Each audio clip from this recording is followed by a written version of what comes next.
नमस्कार, बहुत स्वागत है आपका हमर छत्तीसगढ़ के इस खास बुलेटिन में। मैं हूं आपके साथ अंशिका पाठक। बलौदाबाजार शहर में धारा 144 लागू कर दी गई है। कलेक्टर ने आदेश जारी किए हैं। सतनामी समाज के लोगों ने कलेक्टरेट और एसपी कार्यालय का घेराव किया है। एसपी कार्यालय में आगजनी हुई थी। कलेक्ट्रेट में पथराव भी किया गया था। कई विभागों की फाइलें जलकर राख हो चुकी हैं। 100 से भी ज्यादा गाड़ियों में तोड़फोड़ की गई है और 12 से ज्यादा कारों में आग लगा दी गई है। बलौदाबाजार की तस्वीर काफी चिंताजनक है। बलौदाबाजार में बवाल देखने को मिला और ऐसे में अब माहौल को शांत बनाए रखने के लिए शांतिपूर्ण माहौल बना रहे, इसको ध्यान में रखते हुए धारा 144 लागू कर दी गई है। कलेक्टर की तरफ से यह आदेश जारी किया गया है। सतनामी समाज के लोगों ने जमकर हंगामा किया, बवाल काटा है और यहां जो पब्लिक ट्रांसपोर्ट आप देख रहे हैं, जो पब्लिक प्रॉपर्टी है, उसको आग के हवाले कर दी गई। कलेक्टरेट और एसपी कार्यालय का भी घेराव किया गया, आगजनी की गई। कई विभागों की फाइलें जलकर राख हो चुकी हैं और 100 से भी ज्यादा गाड़ियों में तोड़फोड़ और आगजनी की गई है। 12 से ज्यादा कारों में आग लगा दी गई। ये तस्वीर बवाल की आपको दिखा रही है। तो इस वक्त बलौदाबाजार सुलग रहा है और ऐसे में कई महत्वपूर्ण फैसले जो है वो लिए जा रहे हैं ताकि शांतिपूर्ण माहौल बना रहे।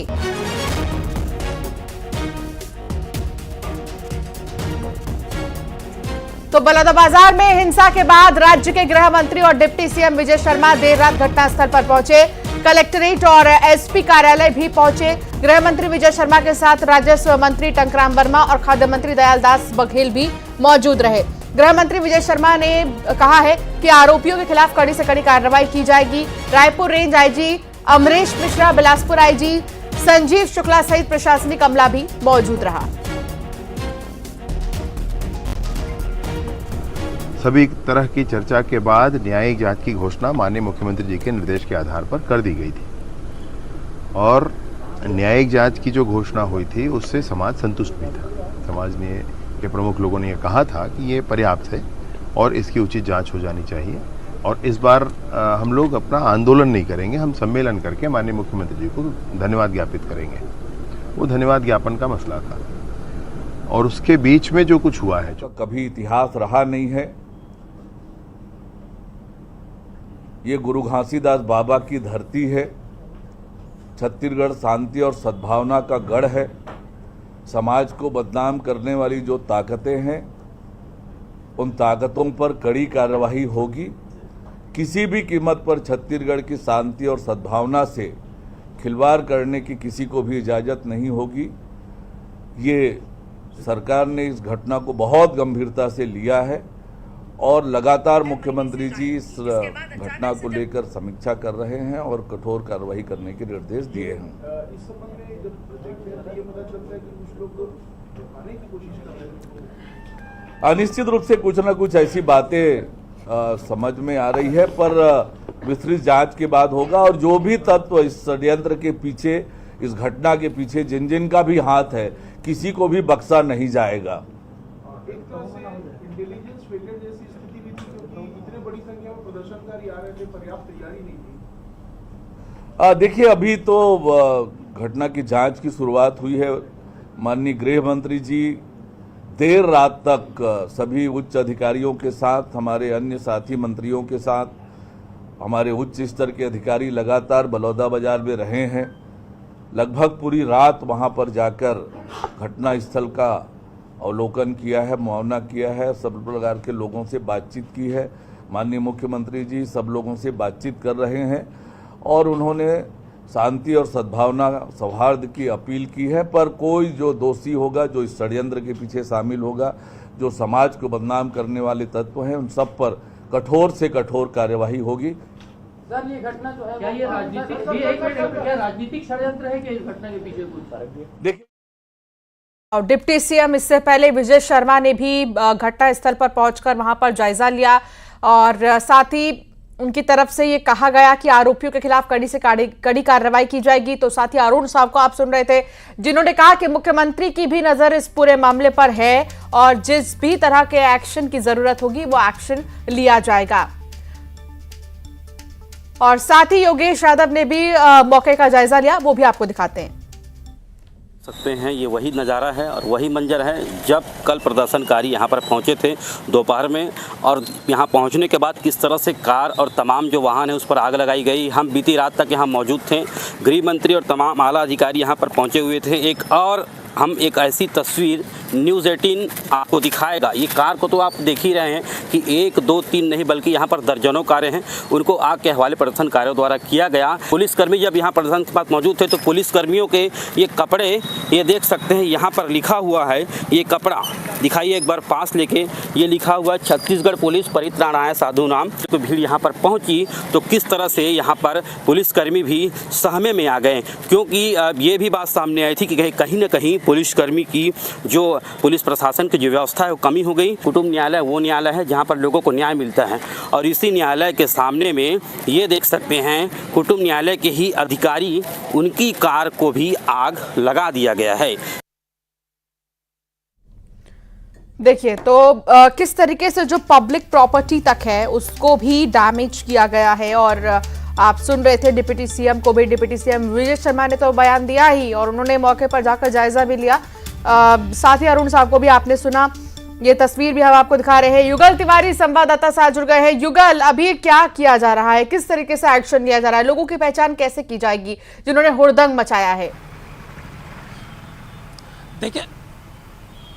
देखिए अंशिका, बिल्कुल जैत खम को तोड़ने जाने के लेकर के ये पूरा विवाद है वो खड़ा हुआ, प्रदर्शन तक आ पहुंचा, और उसके बाद जिस तरह से आगजनी की घटना हुई, प्रदेश की पहली ऐसी बड़ी घटना है जिसमें एसपी कार्यालय और कलेक्ट्रेट कार्यालय को आग के हवाले कर दिया, 100 से अधिक गाड़ियों को जला दिया गया है। एक बड़ा उग्र प्रदर्शन वो सामने आया है। अब ऐसे उपद्रवी जो तत्व हैं, शासन भी ये कह रहा है, साथ ही साथ राज्य सरकार भी कह रही है कि इस प्रदर्शन के पीछे कुछ जो असामाजिक तत्वों का हाथ हो सकता है, और उस दिशा में अब जांच की जा रही है। क्योंकि एक मैसेज भी देना है सरकार को, शासन प्रशासन को, पुलिस को, ताकि आने वाले समय में किसी तरह के इस तरह से उग्र प्रदर्शन ना हो। वैसे भी अंशिका कहा जाता है कि भीड़ की कोई शक्ल नहीं होती, और कमोबेश यही हालात थे। पूरी तरह से जो भीड़ था वो बेकाबू हो गया था। आगजनी की घटना को अंजाम दिया गया, चाहे वो फाइटर हो, उन पर हमले किए गए, उनसे मारपीट की गई। इसके अलावा जो कुछ पुलिसकर्मी हैं उनको भी चोट आई। जो बाहर से कुछ लोग गए थे, गाड़ियां में तोड़फोड़ की गई, उन्हें भी मारपीट किया गया। तो कुल मिलाकर यही है कि भीड़ अनकंट्रोल थी, और उसे कंट्रोल करने के लिए रायपुर, बिलासपुर से फोर्स भेजना पड़ा। पुलिस के आला अधिकारी गए थे। अब इन आरोपियों की पहचान पर अब पुलिस है वो जुटी हुई है। टावर डंप किए जा रहे हैं, लोकेशन लिया जा रहा है, साथ ही साथ जो वीडियो फुटेज बने हुए हैं उनके आधार पर आरोपियों की पहचान है वो की जा रही है। काफ़ी आक्रोशित भीड़ था। आखिर इस तरह के जो घटना है वो नहीं होना था, क्योंकि राज्य सरकार, जिला प्रशासन लगातार बात चल रही थी, समाज के लोग मान भी गए थे, धन्यवाद ज्ञापित करने वाली बात थी। लेकिन अचानक से ये आक्रोश आया कहाँ से, उनको उकसाया क्यों, अब ये जांच की जा रही है। अलग अलग बिंदुओं पर जांच की जा रही है। कहीं कोई राजनीतिक साजिश तो नहीं है, कहीं कोई असामाजिक तत्वों का कोई एक अलग प्लान तो नहीं है। इन तमाम बिंदुओं पर जांच की जा रही है। लेकिन ये भी तय है कि राज्य सरकार को, पुलिस को भी एक मैसेज देना होगा कि ऐसे उपद्रवियों पर कठोर से कठोर कार्रवाई करने की जरूरत है। जी, बहुत शुक्रिया जानकारी साझा करने के लिए आपका। जिस तरीके से यहाँ पर युगल देख रहे हैं, काफी ज्यादा बवाल दिखाई दे रहा है, और इस पर काबू पाने के लिए तमाम जो कार्य हैं वो किए जा रहे हैं। बिलासपुर में अस्पताल के फर्श पर प्रसव के मामले में हाईकोर्ट ने स्वतः संज्ञान लिया है। हाईकोर्ट ने अस्पताल व्यवस्था पर नाराजगी जताई है और स्वास्थ्य सचिव से हलफनामे पर जवाब मांगा गया है। हाईकोर्ट ने चीफ सेक्रेटरी, स्वास्थ्य सचिव, स्वास्थ्य विभाग संचालक, सरगुजा कलेक्टर को नोटिस भेजा। अंबिकापुर सीएमओ, अंबिकापुर के सिविल सर्जन और मेडिकल ऑफिसर को भी नोटिस जारी किया गया है। बीते 8 जून को दारिमा के सरकारी अस्पताल में महिला ने फर्श पर बच्चे को जन्म दिया। अस्पताल में डॉक्टर और नर्स स्टाफ मौजूद नहीं थे। इसकी जवाबदेही जिस किसी की भी है, अब उसको जवाब देना होगा, क्योंकि हाईकोर्ट की तरफ से स्वतः संज्ञान लिया गया है और जवाब मांगा गया है कि आखिर क्यों इतने बड़े अस्पताल के होने के बावजूद भी, इतनी व्यवस्थाएं होने के बावजूद भी आखिर क्या वजह थी जो एक मां ने बच्चे का जन्म फर्श पर दिया। इस तरह की बदहाल स्थिति अस्पतालों की, इसको लेकर हाईकोर्ट की तरफ से स्वतः संज्ञान लिया गया है और जवाब मांगा गया है। उमेश मौर्य संवाददाता साथ जुड़ गए हैं। उमेश, कहा जाता है कि कोई ना कोई तो देख रहा होता है जिस भी तरीके की परिस्थितियां होती है, और हाईकोर्ट की नजर इस पर, हाईकोर्ट की तरफ से क्या कुछ कहा गया है, विस्तार से बताइए। बिल्कुल, देखिए ये जो पूरा मामला है अंबिकापुर का पूरा मामला है, जहां पर आप देख सकते हैं कि किस तरीके से हाईकोर्ट ने इसे स्वतः संज्ञान लिया गया है। दारिमा एक इलाका है जहां पर सरकारी अस्पताल में एक नवानगर निवासी जो प्रियावती पैकरा है वो प्रसव पीड़ा से तड़प रही थी। इस बीच ना तो अस्पताल में डॉक्टर थे ना तो नर्स थे। वहां पर जो मितानिन थी उनके जरिए उस पीड़िता का जो है प्रसव कराया गया। तो कहीं ना कहीं ये जो संवेदनशील मामला है इसको हाईकोर्ट ने संज्ञान लिया है, स्वतः संज्ञान लिया है और इसकी सुनवाई करते हुए कोर्ट ने स्वास्थ्य सचिव को हलफनामे पर जवाब तलब किया है। इसके साथ ही इस पूरे मामले पर collector Surguja, CMO Ambikapur, civil surgeon Ambika और मेडिकल ऑफिसर को भी नोटिस जारी किया गया है कि आखिर ये स्थितियां क्यों बनी। आपको बता दूं कि लगातार हाईकोर्ट स्वास्थ्य संबंधी जो समस्याएं या जो कमियां दिखाई दे रही है उसको लेकर काफी गंभीर दिखाई दे रहा है। यही वजह है कि स्वतः संज्ञान लेकर इन मामलों की सुनवाई कर रहा है। फिलहाल इस मामले पर कड़ा रुख अख्तियार किया है हाईकोर्ट ने और ये जवाब तलब किया है चीफ सेक्रेटरी से, स्वास्थ्य सचिव से, और जानकारी मांगी कि आखिर ऐसी स्थितियां क्यों निर्मित हुई। फिलहाल देखना होगा कि आने वाली सुनवाई में किस तरीके से इस पूरे मामले को लेकर हाईकोर्ट अपना एक्शन लेता है। जी, बहुत शुक्रिया जानकारी साझा करने के लिए उमेश। गरियाबंद में न्यूज 18 की खबर का बड़ा असर हुआ है। प्रदर्शन कर रहे मनरेगा मजदूरों के बीच अधिकारी पहुंचे। तर्रा गांव में मजदूरी कटौती से नाराज है मनरेगा श्रमिक। मजदूरी की राशि डालने में गड़बड़ी मिल रही है। 17 मेट और रोजगार सहायक पर गाज गिरी है। बता दें कि मस्टर रोल में भी पाई गई है भारी गड़बड़ी। मनरेगा मजदूरों ने रोजगार सहायक और मेट को हटाने के लिए प्रदर्शन किया था, जिसके बाद इसमें संज्ञान लिया गया है। अधिकारी पहुंचे हैं और जो गुस्सा है मजदूरों का उसको शांत कराने की कोशिश चल रही है और समझाया बुझाया जा रहा है और कार्रवाई का आश्वासन भी दिया गया है।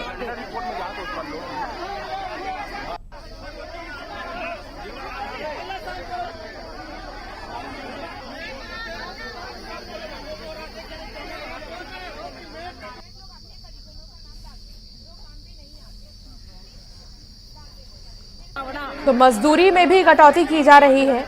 मनरेगा मजदूरों के लिए चिंता का विषय है। शेख इमरान संवाददाता साथ जुड़ गए हैं। शेख इमरान, इस पूरे मामले में अब तक क्या कुछ आश्वासन मजदूरों को दिया गया है?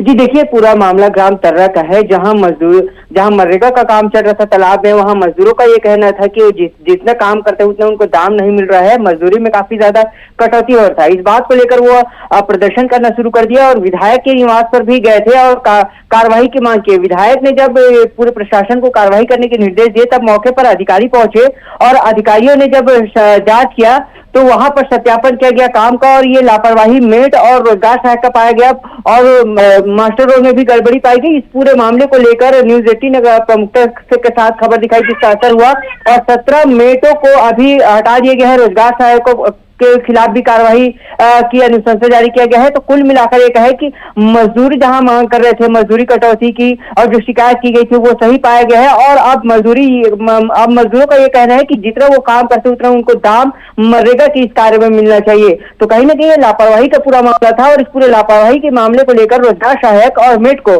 फिलहाल अभी उनके ऊपर कार्रवाई करने के निर्देश दिए गए हैं। जी, बहुत शुक्रिया शेख इमरान जानकारी साझा करने के लिए। और अब खबर बस्तर से है, जहां आरटीई के तहत पढ़ने वाले बच्चों को प्राइवेट स्कूलों ने नोटिस दिया है। अब प्राइवेट स्कूलों में पढ़ने वाले बच्चे को भी फीस देनी होगी। नया सत्र खोलने से पहले अभिभावक परेशान हो रहे हैं। प्रशासन ने भी प्राइवेट स्कूलों पर नकेल कसी है। जिले के 133 प्राइवेट स्कूलों को प्रशासन ने सख्त निर्देश दिए हैं। आरटीई के तहत बच्चों के एडमिशन करने में कोताही बरतने वाले स्कूलों को रद्द किया जाएगा। वेबसाइट और बोर्ड पर अब फीस का ब्यौरा देना होगा। प्राइवेट स्कूल ज्यादा फीस नहीं वसूल कर सकते। बच्चों या अभिभावकों पर फीस को लेकर दबाव भी नहीं डाल सकते हैं। इस मामले में आरटीई के तहत जितने भी पढ़ने वाले बच्चे हैं उनको जो प्राइवेट स्कूल है वो परेशान करते थे। अब नोटिस जारी किया गया है इस पूरे मामले में और अब प्राइवेट स्कूलों में पढ़ने वाले बच्चों को भी फीस देनी पड़ रही है, जिसके बाद जो है ये पूरा मामला संज्ञान में लिया गया है। में जो है हमको रिजल्ट दिया गया था। रिजल्ट के समय हमको जो है एकदम बिल्कुल अभद्र तरीके से बातचीत किया गया था और अलग साइड से हमको बिठा के जो है दिया गया था और उसमें बताया गया था जो अगले सत्र से जो है आपके बच्चे का जो है फीस लगेगा। नहीं लिए, 2 साल से नहीं ले रहे हैं और जो पहले से पढ़ रहे हैं उनके बच्चों को इस बार से आपका पैसा लगेगा। फीस बंद है, हमको सरकार से कोई मदद नहीं मिल रहा, वो भी बोल रहे हैं और आपको पैसा लिया जाएगा। तो अभिभावकों को आप सुन रहे थे वो कितने परेशान हैं और उनका ये कहना है कि अब तक तो फीस नहीं लिया जा रहा था, लेकिन अब कहते हैं कि सरकार की तरफ से पैसा नहीं मिल रहा, इसलिए वसूली की जा रही है। हमारे साथ जुड़ गए हैं संवाददाता श्रीनिवास, हमारे साथ जुड़ गए हैं। श्रीनिवास, वो अभिभावक बहुत परेशान है जो अब तक फीस नहीं दे रहे थे, उन्होंने किसी तरह आरटीई के तहत बच्चों का एडमिशन कराया, लेकिन अब ये प्राइवेट स्कूल मनमाने ढंग से पैसे लेने की बात कह रहे हैं। क्या कुछ आदेश निर्देश जारी किया गया? देखिए, जिले में 133 जो निजी स्कूल है वहां पर आरटीई के तहत जो बच्चे पढ़ रहे थे उनको जो बीते सत्र में मार्कशीट देने बाद उनको एक नोटिस थमा दिया गया और उनको ये कहा गया कि जो आरटीई के तहत जो बच्चे पढ़ रहे हैं अब उनकी फीस लगेगी। जिसके बाद जो लगभग 400 से अधिक जो अभिभावक है काफी परेशान है, जनप्रतिनिधियों से भी शिकायत की, अधिकारियों से भी शिकायत की कि जो बच्चे जो गरीब बच्चे हैं उनको अगर दाखिला नहीं होगा तो इतने वो नहीं पढ़ा सकते। इस मामले को लेकर अभिभावक में एक डर सता रहा है, क्योंकि शिक्षा सत्र शुरू होने वाला है। ऐसे में जो निजी स्कूल जो प्रबंधन है उनको नोटिस थमा दिया है। अब प्रशासन ने इस और सभी जो निजी स्कूल की बैठक भी ली है, उनको सख्त निर्देश भी दिया है कि जो आरटीई के तहत जो बच्चे पढ़ रहे हैं उनको दबाव ना बनाया जाए। अब देखना होगा कि प्रशासन की बात को जो निजी स्कूल कितना मानता है या नहीं, लेकिन अभिभावकों में काफी डर सता रहा है क्योंकि अभी सत्र शुरू होने वाला है। जी, बहुत शुक्रिया जानकारी साझा करने के लिए श्रीनिवास। दंतेवाड़ा में रेत माफिया पर बड़ा एक्शन लिया गया है। बारूद और रेत खदान में छापेमारी की गई है। रेत माफिया के खिलाफ प्रशासन ने बड़ी कार्रवाई की है और अवैध रूप से रेत ले जा रहे 4 हाईवा को भी जब्त किया गया है। बावजूद बार बार समझाने के रेत माफियाओं के हौसले बुलंद हैं और अब ऐसे में कार्रवाई की गई है। दिनेश संवाददाता साथ जुड़ गए हैं। दिनेश, क्या कुछ एक्शन लिया गया अब तक? जी, मैं बता दूं कि कुछ दिनों पूर्व ही कुछ समाचार पत्रों में भी दंतेवाड़ा रेत माफियाओं के मामले में सुर्खियों में रहा और रेत माफिया के पहुंच और पकड़ बड़ी होती है। इस वजह से ये अपने कार्रवाई से बचते रहे, पर समाचार का दबाव बनने के बाद जिला प्रशासन जागा और रात के 2 बजे के आसपास, 12 बजे से 2 बजे के आसपास रेत खदान में दबिश दे के रेवेन्यू डिपार्टमेंट और खनिज विभाग के अधिकारी और कर्मचारियों द्वारा दबिश दी गई, जहां 4 हाईवा को जब्त किया गया है रेत में माफियाओं के। अक्सर यह देखा गया कि रेत माफिया अभी जो समय है गर्मी का लास्ट सीजन है, बारिश हो जाने के बाद ये रेत भंडारण करते हैं। रेत भंडारण करने के बाद इसको कई गुने ज्यादा दामों पर बेचते हैं और कहीं ना कहीं ये रॉयल्टी भी नहीं कटाते हैं और ऐसे में शासन प्रशासन को नुकसान होता है और जो जनता होती है जिनको रेत की जरूरत होती है बिल्डिंग बनाने के लिए, ऐसे लोगों के से 4 गुना ज्यादा रेत का दाम वसूल करके ये अपनी जेबें गर्म करते हैं और इन पर कार्रवाई से बचते रहते हैं। जी, बहुत शुक्रिया दिनेश जानकारी साझा करने के लिए। गरियाबंद से खबर, जहां इलेक्ट्रिक स्कूटर में भीषण आग लग गई और आग लगने से हड़कंप मच गया है। बैटरी चार्ज करते समय ये आग लगी है और आग पर काबू पाया गया है किसी तरह।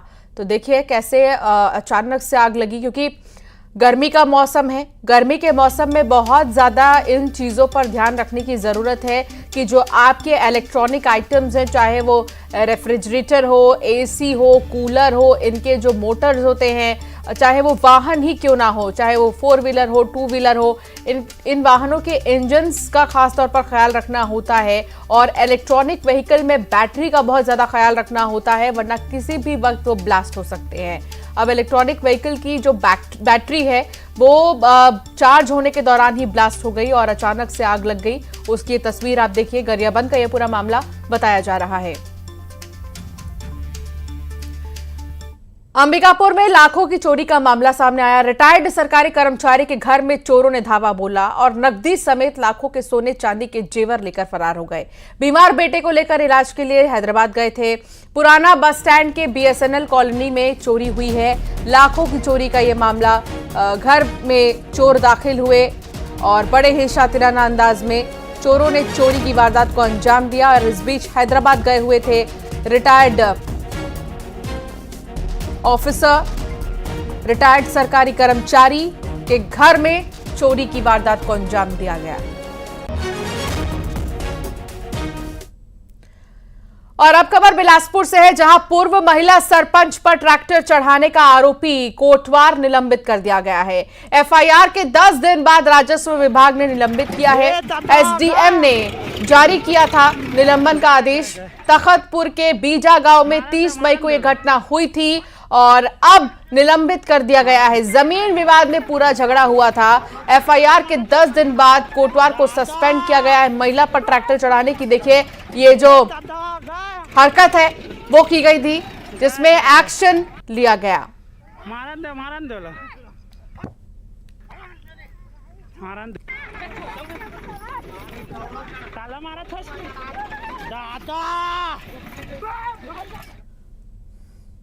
और अब एक नजर टॉप 20 खबरों पर।